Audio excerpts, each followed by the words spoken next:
عید الفطر کی رات جسے آپ چاند رات کہتے ہیں، یہ چاند رات، اس کو حدیث پاک کے اندر لیلۃ الجائزہ فرمایا، اور اس کی فضیلت کیا ہے؟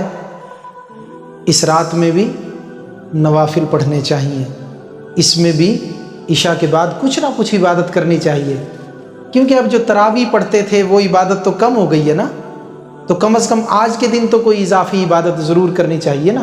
اور بڑی فضیلت اور برکت والی رات ہے جس کو آپ چاند رات کہتے ہیں، یعنی لیلۃ الجائزہ۔ یہ وہ رات ہے کہ رمضان المبارک کی راتوں میں تو اللہ تبارک و تعالی ہر روز افطار کے وقت رات شروع ہو جاتی ہے، ہر روز افطار کے وقت اللہ روزانہ 10 لاکھ لوگوں کو جہنم سے آزاد فرماتا تھا۔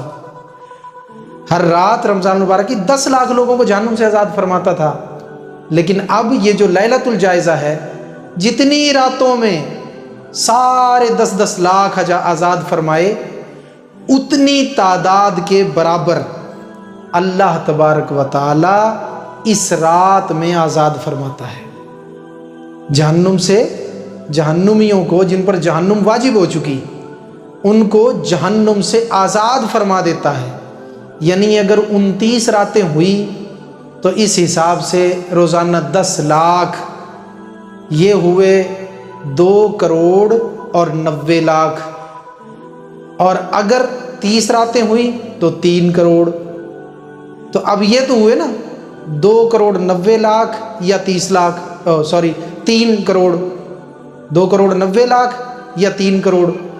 تو اتنی ہی تعداد، اگر 29 راتیں ہوئی تو 2 کروڑ 90 لاکھ کو مزید جہنم سے آزاد فرماتا ہے، اور اگر 30 راتیں ہوئی تو پھر 3 کروڑ لوگوں کو اس رات میں جہنم سے آزاد فرما دیتا ہے۔